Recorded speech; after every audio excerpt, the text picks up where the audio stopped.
Percorrere le prealpi venete può essere un'occasione irripetibile per visitare un territorio dove uomo e natura hanno saputo trovare il giusto equilibrio.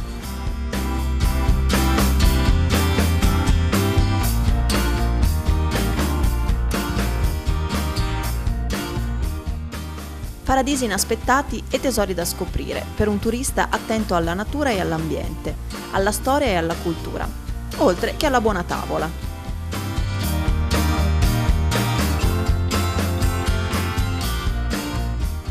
Tra i custodi di questo territorio ci sono le malghe.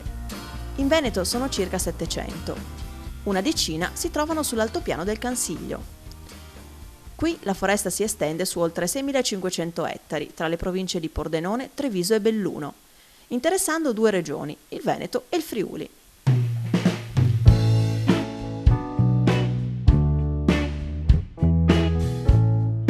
Era la foresta in cui i veneziani si procuravano il legno per le loro palafitte e per la flotta. Una peculiarità del Cansiglio è il fenomeno dell'inversione termica. Più si sale e più cresce la temperatura. Infatti nelle zone più alte troviamo la faggeta, più in basso gli abeti. L'altopiano presenta fenomeni carsici, quindi doline, grotte e faglie.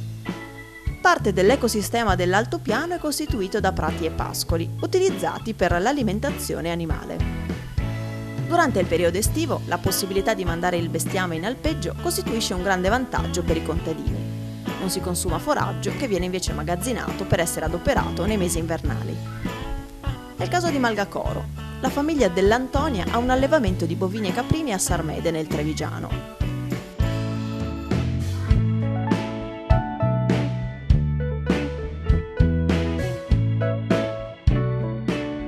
Da metà maggio fino all'inizio di ottobre portano le bestie in Cansiglio, dove gestiscono anche la malga.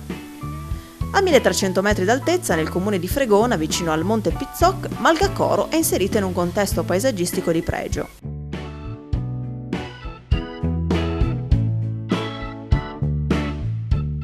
Per raggiungerla ci si inoltra per qualche chilometro in mezzo alla lussureggiante foresta del Cansiglio. I raggi del sole che filtrano tra gli alberi illuminano il sottobosco, rendendo lo scenario davvero suggestivo. Dopo una decina di minuti di percorso, il bosco lascia spazio ad una verde collina, dove si scorgono le prime vacche al pascolo.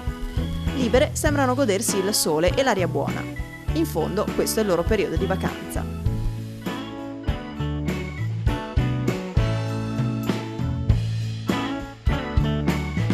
Allora, diciamo che la scelta è stata del marito. Lui aveva in passato un'esperienza di 13 anni a Roma come corazziere, però figlio di contadini, quindi probabilmente gli era rimasta la nostalgia della vita agreste e infatti ha interrotto la vita militare per fare questa scelta. Casualmente, dopo alcuni anni che lui già faceva il contadino, dopo il ritorno a casa da Roma, abbiamo preso in gestione questa malga e ormai sono già passati 25 anni da allora, e iniziando con una realtà molto più piccola che poi pian piano si è ingrandita e ha preso anche un certo valore. Nel frattempo i figli, che all'epoca erano relativamente piccoli, hanno deciso di rimanere in azienda, poi sposati con prole, in totale io ho 8 nipoti e abbiamo portato avanti insieme questa realtà. Ecco. L'alpeggio è una pratica antica, un modo per valorizzare il territorio e difendere la montagna. Quella del malghese è un'attività di grande rilievo, produttivo e anche culturale, che mantiene vive aree tradizionalmente difficili. Non solo perché la montagna lo è di per sé, ma anche perché in molti casi nelle malghe non arrivano l'elettricità e l'acquedotto. A Malgacoro hanno imparato come ottimizzare le risorse disponibili, utilizzando un serbatoio di acqua piovana con impianto di depurazione e un gruppo elettrogeno per la corrente.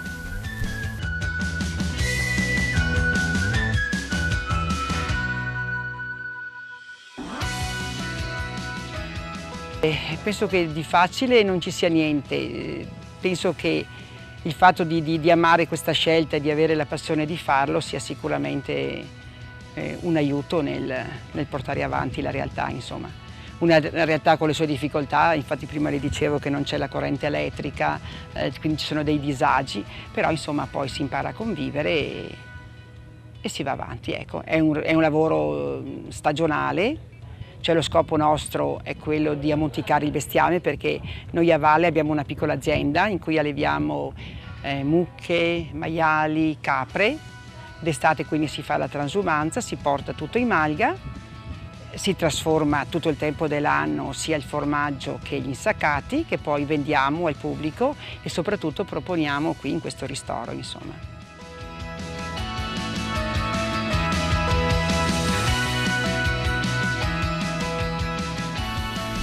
In Veneto le malghe sono circa 700, metà di loro sono pubbliche, date poi in concessione a privati. Puntini sparsi sul territorio alpino e prealpino, sempre meno dedicato al prato e sempre più al bosco.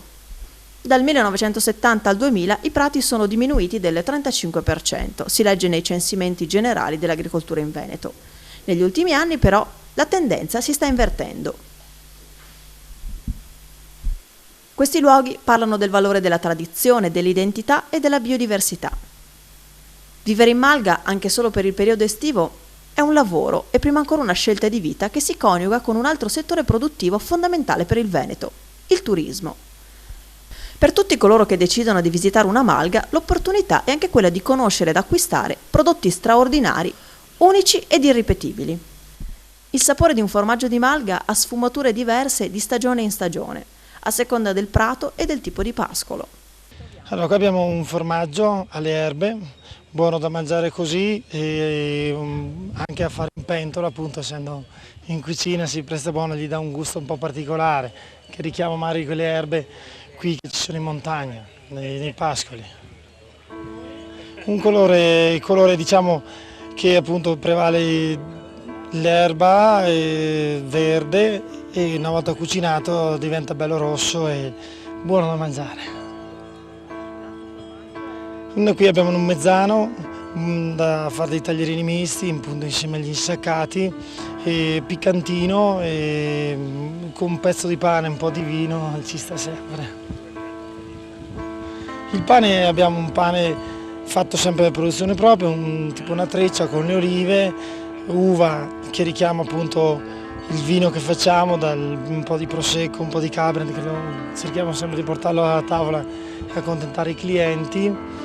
Poi abbiamo dello speck di produzione nostra, appunto, delle marmellate di cipolla e di peperoni, degli yogurt di bianco, vaniglia, che appunto è della ricotta, con cui poi si fa anche delle ottime dolci, mettendo sopra della marmellata di fragole o del bicocche. I salumi, noi diciamo che abbiamo abbastanza una nostra filosofia, che vedo che il cliente è abbastanza contento e non adoperiamo nessun conservante antiossidante, adoperiamo solo sale e pepe. E che dire, provate, venite a trovarci e resterete soddisfatti, noi cerchiamo sempre di dare il meglio.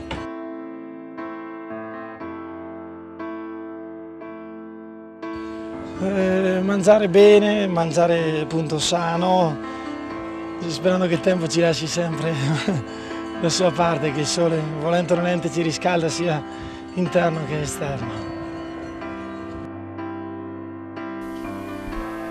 Oltre a saper realizzare questi prodotti genuini fatti con ingredienti freschi e naturali, la famiglia dell'Antonia mette al primo posto una calorosa accoglienza. Agli ospiti dà la possibilità di vivere appieno la realtà della malga, alloggiando nelle camere al primo piano. Svegliarsi con i suoni della natura e fare colazione con il pane appena sfornato, ricotta di malga e confettura fatta in casa è un'esperienza da provare.